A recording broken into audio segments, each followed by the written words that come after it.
नमस्कार दर्शक बंधु। आज सुनेना सीरियल आपण मैंने देखा पाए सुनेना कहे कि विवेक बाबू आम मम्मी आसले ही एठू जा। हाँ तुम ठीक कथा कहीच। आदिवासी मैंने जदि मम्मी के धरी दिखती ताल सी बहुत कष्ट दौथे। आएपटे बुलबुल को धरी देते कहे मु तो तुम मानक पत्र लेखिके पठे ना जे तो मो भाभी स्त्री लुचिके चली जीव हेले तमन्ना ताको धरी पारलनी। मोर कौन भूल रहा सत कहूँ मोर किसी भी भूल नहीं। बुलबुल भावुवा हे भगवान ये बोधे मत आज मारिदेवे। मु चाहूली ए सुनेना को फसई कि विवेक मोर जो चली जावाई हेले से माने खसिकी चलीगले।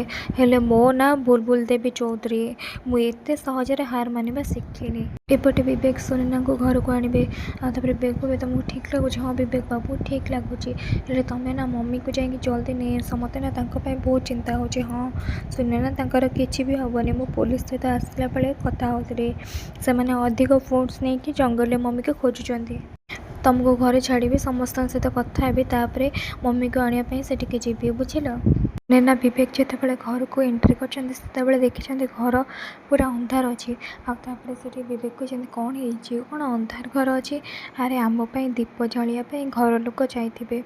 आपर से जिते जाते देखी कि सब आदिवासी मैंने घर लोक को बंदी कर कहते अरे तुम मैंने ये कौन करुच। अरे तुम को आड्रेस देले किए। आपर से कहते तुम मम्मी मम्मी हाँ आम प्रतिशोध नापी ये आसीचु। प्रतिशोध कि प्रतिशोध। अरे तुम्हें कौन तुम आमको धोखा देच। तुम दुई जन बाहागर सरदार पुओ झील सहित ठीक होता। तुम्हें आमको धोखा देकी एठिके आसीच आउ आम बदला नबाक आसीचु। विवेक कहे अरे तुम मैंने ये कौन करुच। तुमर ये सहर को आसवा कौन दरकार। तुमर जगह जंगल। अरे आम क्षमा करूँ आम आदिवासी मैंने केबे भी धोखा दबुनु मरीजु पछे। आ तुम तो आम घर जाली देच आम क्षमा भी करदे हेले आम बसास्थल जे भांगी जाली आम ताको क्षमा करूँ। तापर से जेजेमा कहते सुनेना तू ये निरीह लोकंकर घर सब जाली देचु। नाई नाई नाई जेजेमा ये कौन एमती कहते मुझे किसी भी बुझीपारूनी। तापर से आदिवासी कहते आम सब जाचु आ तो सासू सब देखी। आपर सुनेना कहते मम्मी आपर बुलबुल सेपटे कही कि मत एमती किसी कराया पड़ो जमी सब दोष से सुनेना पाखक जीव। तापर से निआ लगे कि निआ चिल्लाई आदिवासी माने समस्ते आसी। आपर बुलबुल कहते मो बोहू सुनेना मत एका छाड़ी जानी मो मत सांगे नहीं जा। सुनेना मत सांगे नहीं जा। सुनेना तू निआ लगे देखिए मत एकुटिया कहीं करके जाऊँ मु एकुटिया ये कौन करी। सुनेना मत मु तो सांगे नहीं जा मो बोहू। आदिवासी कहते कहीं एमती चिल्लाऊँ किए से निआ लगे गला कौ बोहू ये तो कहीं देखा जाऊना। तापर बुलबुल कहते मो बोहू सुनेना तुम कौन देखी न सी ए निआ लगे देकी गछ आड़े चलीगला। ए सब मो बोहूर काम। सुनेना रही जा बोहू मत सांगरे नहीं कि जा। आपर से दौड़ा लगी आदिवासी दल। आपर विवेक कहते मुझे बुझीपारनी सुनेना ना मम्मी कहीं कहते। आपर बुलबुल कहते सुनेना जिते से छण जलिबा लगिला तापर से घरटा जलीगला पूरा। आपर से निआ कि बुलबुल ही लगे थे। सुनेना भावुवे मोर भल भाव मन अच्छी मुझे निआ को लिभे आ लगुच मम्मी से खसी आसापी आउ कि गड़बड़ कर सब दोष को मो उपर लदे जहाँ भी हो जाऊ आम घर को फेरी आसीचु। ये एमाने एबे केमिति जीवे से विषय चिंता करने को पड़ो।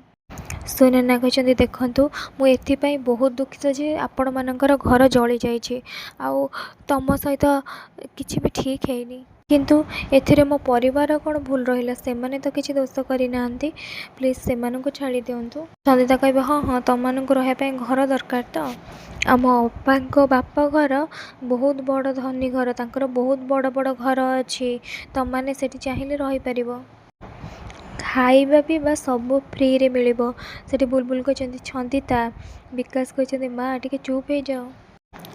आउ तापरे सेठी आउ जने कहबे कि सरदार कहते आम घर ठीक हवा न पर्यंत आम ये रही ये खाइबू। विवेक कहबे तुम मन इच्छा केमती रहिबो ये आम घर तुम जंगल नुह। देख ये जंगल राज चले ये आईन कानून चले। मुझे सांगे सांग पुलिस को इनफॉर्म करुच्ची पुलिस आसिक तुम समस्त को लाठी चार्ज कर। ଭାନୁ କହିଛନ୍ତି ବିବେକ ସେମାନଙ୍କ ସହିତ ଆରାମରେ କଥା ହୁଅ ନାହିଁ ଡ୍ୟାଡ୍, ଏମାନଙ୍କ ଯେମିତିଆ ଲୋକ ଆଙ୍କୁ ଭଣ୍ଡରେ କହିଲେ କିଛି ଶୁଣିବେନି। ତାପରେ ସେ ଫୋନ୍ ଭାଙ୍ଗି ଦେଇଛନ୍ତି। ଆଉ ତାପରେ ସେଠି ଆଦିବାସୀ ଜଣକ କହିଛନ୍ତି ହୁକା ମାର, ଝୁପା ଝୁପା ପୋଲିସ କାଞ୍ଚା, ଆମି ଆମି ଝୁମା ଝୁମା। ଆଉ ଜଣେ କହିଛନ୍ତି ସର୍ଦ୍ଦାର କହିଛନ୍ତି କି ତମେ ଯଦି ପୋଲିସକୁ ଖବର ଦିଅ ତାହେଲେ ତମକୁ ସବୁ ମାରି ଆମ ଇଷ୍ଟଦେବକୁ ଭୋଗ ଲଗେଇବୁ। ଛନ୍ଦିତା କହିଛନ୍ତି ନା ନା ସେମିତି କରନି, ଆମେ ପୋଲିସ କ'ଣ କାହାକୁ ବି ଜଣେଇବୁନି, ଆଉ ତମେ ଆମ ଘର ଅଛ ବୋଲି ଆମ ପୋଲିସ ବି ଜାଣିବେନି। ସୁନୟନା କହିଛନ୍ତି ହଁ ହଁ ଆମେ ନା ସବୁ ତମ କଥା ମାନିବୁ, ଆମର କିଛି କ୍ଷତି କରନି, କିଛି ବି କ୍ଷତି କରନି। ଆଉ ତାପରେ ସେଠି ସେ ଝିଅ ଜଣକ କହିଛନ୍ତି ଯିଏ ବିବେକକୁ ବାହା ହେବାକୁ କହୁଥିଲା ବୋଲି ବିଶାଖା, ହଁ ଆମ କଥା ମାନ ନହେଲେ ତମେ ସମସ୍ତେ ମରିବ। ଆଉ ତାପରେ ସେଠି ଆଦିବାସୀ ଜଣକ କହିଛନ୍ତି ଯେ ଫୋନ୍ରେ କଥା ହେବା ଯନ୍ତ୍ର ପାଅ ସବୁ ମୋତେ ଦେଇଦିଅ। ଆଉ ତାପରେ ସେ ନେଇଯାଇଛନ୍ତି ଜଣ ଜଣ କରି ସମସ୍ତଙ୍କ ଠାରୁ। ଆଉ ତାପରେ ଆଦିବାସୀ ଜଣକ କହିଛନ୍ତି ଆମ ଏସୁ ସରକାର ମେ ଡମ୍ ଡମ୍ ବେବି। ଆଉ ତାପରେ ସେଠି ଆଦିବାସୀ ଜଣକ କହିଛନ୍ତି ଏବେ ଆମ ସର୍ଦ୍ଦାର ଏ ଘରର ରାଜା, ସେ ଯାହା କହିବେ ଏ ଘରେ ସେଇଆ ହେବ, ତମମାନେ ଆମ କଥା ସମସ୍ତେ ମାନିବ। ଆଦିବାସୀ ଯେମିତି ରହିବା ପ୍ଲାନିଂ କରୁଛନ୍ତି ସେତେବେଳେ ବିବେକ ଦେଖିଛନ୍ତି କି ପରୀ ଆଉ ତାଙ୍କର ଝିଅ ଗୁଡ଼ିଆ ସେଠି ଅଛନ୍ତି। ଆଉ ତାପରେ ସେଠି ସୁନୟନା ଦେଖିଛନ୍ତି ଡରି ଯାଇଛନ୍ତି, କହିଛନ୍ତି ହେ ବଡ଼ବାପା ମୋ ଗୁଡ଼ିଆକୁ ଭଲ ରଖିବ। ଆରେ ଭଲସେ ଦେଖ ସୁନୟନା ଖୁଡ଼ି ବି ସେଠି ଅଛି। ତାପରେ ବୁଲବୁଲ ଦେଖିଛନ୍ତି ଏ ଦୁଇ ଜଣ ତ ଏଇଠି ଅଛନ୍ତି, ମୋ ବବଲୁ କେଉଁଠି ଅଛି କେଜାଣି, ଏମାନେ ତ ବାହାରକୁ ପଳେଇ ଆସିଥିଲେ। ତାପରେ ପରୀ ଗୁଡ଼ିଆ ଛିଙ୍କି ଦେଇଛନ୍ତି। ତାପରେ ସୁନୟନା ତାଙ୍କୁ ଲୁଚିବା ପାଇଁ ପରକୁ ପର ସବୁ ପରିବାର ଲୋକ ଛିଙ୍କିବାକୁ ଲାଗିଛନ୍ତି। ଆଉ ଆଦିବାସୀମାନେ ଜାଣିପାରୁନାହାନ୍ତି। ବିବେକ କହିଛନ୍ତି ତମେ ଟିକେ ତାଙ୍କ ମାଇଣ୍ଡଟାକୁ ଡାଇଭର୍ଟ ରଖ, ତା ଭିତରେ ମୋ ପାଖରେ ଗୋଟେ ବଢ଼ିଆ ପ୍ଲାନ୍ଟା ଅଛି, ମୁଁ ସେଇଟା ୟୁଟିଲାଇଜ୍ କରୁଛି।